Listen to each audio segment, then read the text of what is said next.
This is Josh Chasson.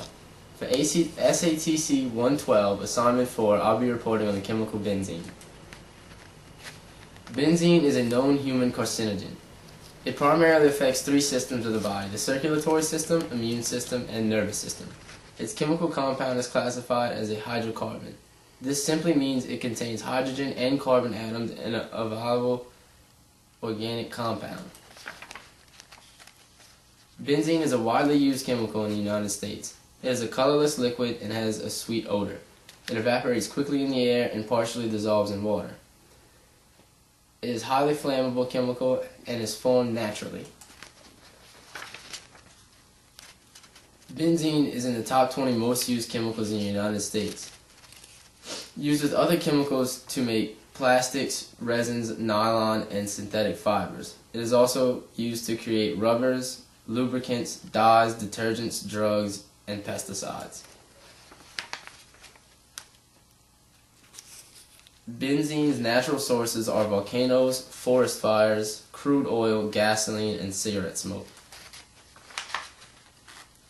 The main forms of entry of benzene are inhalation and ingestion. When inhaled, benzene can result in drowsiness, dizziness, sleepiness, rapid heart rate, tremors, confusion, and unconsciousness, and sometimes result in death. When food that contains benzene is ingested, it can cause vomiting, irritation of the stomach, dizziness, sleeping, convulsions, rapid heart rate, and death. Long-term exposure can have negative effects on the blood, bone marrow, and cause a decrease in blood cells. It may also cause for excessive bleeding and a weaker immune system.